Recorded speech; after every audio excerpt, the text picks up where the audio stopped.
Agorafobia. O campo das doenças psiquiátricas é muito amplo e se renova a cada dia com as descobertas de síndromes, transtornos, neuroses, psicoses, etc. Em meio a tantos nomes de diferentes psicopatologias, alguns termos ficam mais e outros ficam menos conhecidos. O transtorno neurótico de agorafobia é um destes termos pouco conhecidos, porém, sua incidência na população tem aumentado significativamente.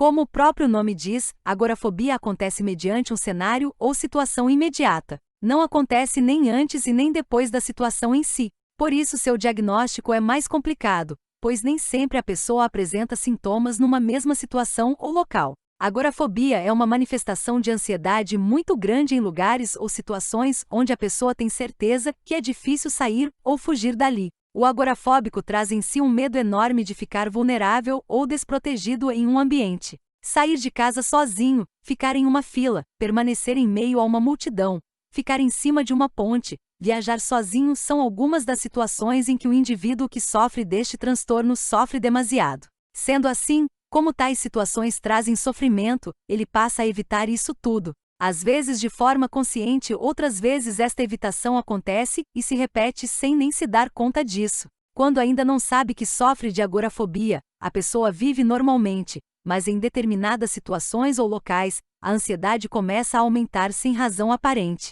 A respiração passa a ser mais rápida e curta e a procura por janelas, portas, locais aonde ela possa sair dali com rapidez começa além de enjoos, tonturas que também podem ocorrer. Concomitante, um medo descabido aparece, e ela passa a imaginar situações que podem ocorrer ali e que poderiam, hipoteticamente, machucá-la ou até matá-la. E não se trata de lugares pequenos ou muito altos, pode ser numa fila-se uma grande rede de supermercados, em pleno shopping center, por exemplo. No começo, o diagnóstico de agorafobia era dado considerando-se apenas o medo que se manifesta em lugares muito grandes e espaçosos assim como em ambiente com muita gente. Porém, com o tempo, foi possível perceber que nem sempre estes ambientes eram o palco destas crises fóbicas. Muita gente confunde os sintomas de agorafobia com outros quadros fóbicos, como síndrome do pânico, claustrofobia, entre outros. Apesar de semelhantes, cada quadro deste apresenta peculiaridades significantes, o que permite que um psicodiagnóstico apurado e certeiro traga resultados muito melhores. A síndrome do pânico, por exemplo, pode desencadear uma crise dentro de casa mesmo, e a claustrofobia só se manifesta em lugares pequenos, fechados ou abafados. Já a agorafobia não ocorre em situações e ambientes assim, necessariamente.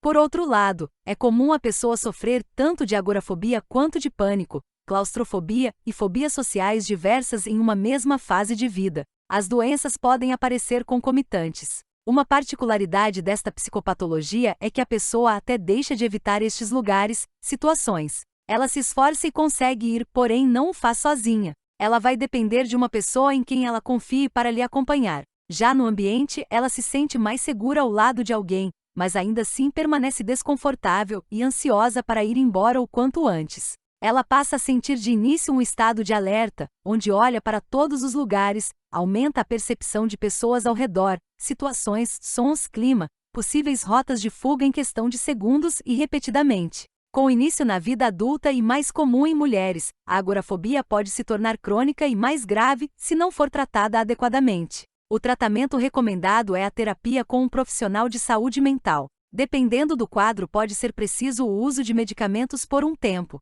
É bom diferenciar a agorafobia dos outros transtornos ou síndromes. Item não é fobia social, pois a crise pode acontecer em um ambiente totalmente vazio, sem mais ninguém além do paciente. Item não é fobia específica. A pessoa não vai se sentir mal em um ambiente em especial como elevadores, por exemplo. Pode se sentir mal em um parque, farmácia, etc. Item não é toque. Quando se refere à fobia de germes ou sujeira, o medo de multidões não é devido ao contato, ao toque. Item não é estresse pós-traumático, pois o agente estressor não é restrito. Não acontece uma crise só em determinado local ou situação semelhante onde ocorreu um trauma. Item não é ansiedade da separação, pois o paciente tem as crises sozinho ou acompanhado. Qual é o real perigo? Mas qual seria então o problema de uma crise de agorafobia além do desconforto da pessoa? O problema está no nível de agitação e agressividade que a pessoa pode apresentar ao chegar ao seu pico ansioso. Podem ocorrer desmaios também.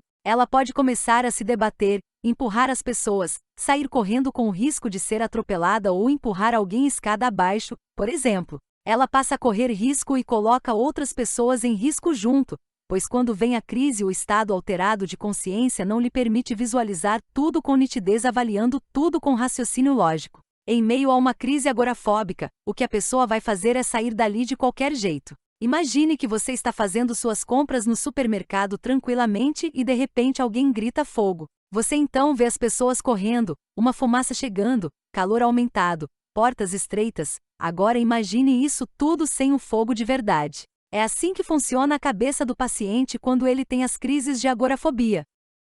Ele sente um choque que desencadeia mecanismos involuntários de fuga e autopreservação sem nenhum estímulo externo. A sensação é de perigo ou morte iminente. A terapia vai agir justamente neste mecanismo de fuga e autopreservação. Será preciso analisar e descobrir exatamente quando e em que situação estes sintomas começaram a acontecer. Em que momento da vida da pessoa ela começou a passar por estas sensações de medo e posteriormente fobia. É provável que ela tenha relacionado alguma perda, algum trauma com situações e ambientes semelhantes aos que ela costuma frequentar. Existem casos onde a pessoa simplesmente não consegue dormir fora de casa ou então, ela só dorme se for na sua casa ou em outro local específico. Se a pessoa for convidada para ser madrinha de casamento, por exemplo, ela vai precisar conhecer o local antes, estudar rotas de fuga, horários de transportes públicos mais vazios, ruas menos movimentadas, vai já sofrer a ansiedade para ir embora, medo de que algo aconteça na igreja, festa,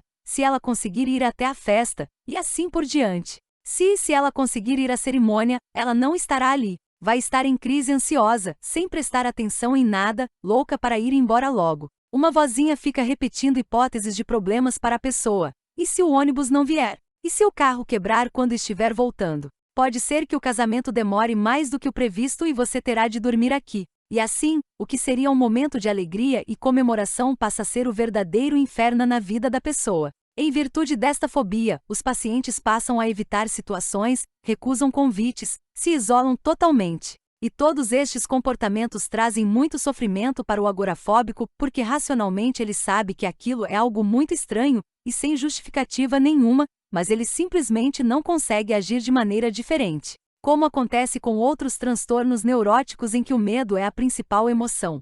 Podemos dizer que a agorafobia é o medo de ter medo. Eu não vou porque tenho medo de ficar muito apavorado naquele lugar com aquelas pessoas. É basicamente esta a linha de pensamento de quem sofre desta doença mental. Que fique claro que esta e outras psicopatologias não são coisa de gente doida. São sintomas que atingem a todos nós em algum momento, porém, em algum momento a pessoa perdeu a capacidade de lidar com isso. Não é exagero afirmar que de perto ninguém é normal. Todo ser humano sem exceção possui neuroses, psicoses que são inerentes ao funcionamento psíquico. Pois para se manter equilíbrio é preciso haver um desequilíbrio. Do contrário, a evolução pessoal, emocional, psíquica seria impossível. Agiríamos sempre da mesma forma, no mesmo tempo de ação e reação.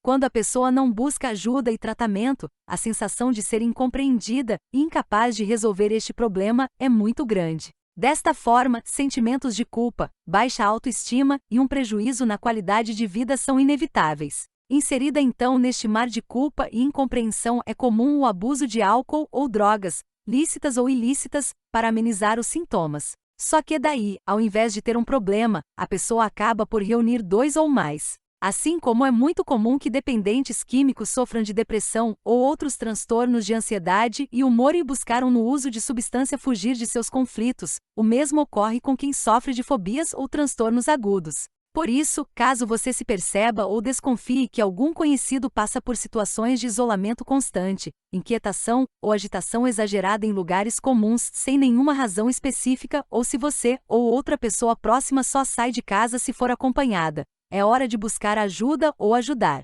Se for você quem sente estes sintomas, não se cobre demais. Não diga que é uma coisa boba, que você é um fraco, incapaz de viver. Seja objetivo e busque ajuda o quanto antes, pois quanto antes encarar o problema, mais fácil é de se tratar e se conhecer, evitando transtornos maiores ou ainda, evitando um agravamento e desenvolvimento de outros quadros piores. Toda e qualquer pessoa pode desenvolver um quadro de agorafobia. Celebridades, padres, papas, políticos, cientistas, médicos, psicólogos, psiquiatras. Isso não é frescura ou coisa de gente ignorante, medrosa ou sem fé em Deus. É uma doença e precisa de atenção e tratamento como qualquer outro problema de saúde. Mas é preciso que fique bem claro que toda e qualquer doença mental ou psicopatologia tem de ser tratada com profissionais da saúde mental. Psicólogos e ou psiquiatras são os únicos profissionais capacitados para isso. Este campo do comportamento humano hoje em dia é tratado com muita superficialidade, palpites de pessoas leigas, sem preparo ou até mal intencionadas que buscam extorquir quem passa por dificuldades.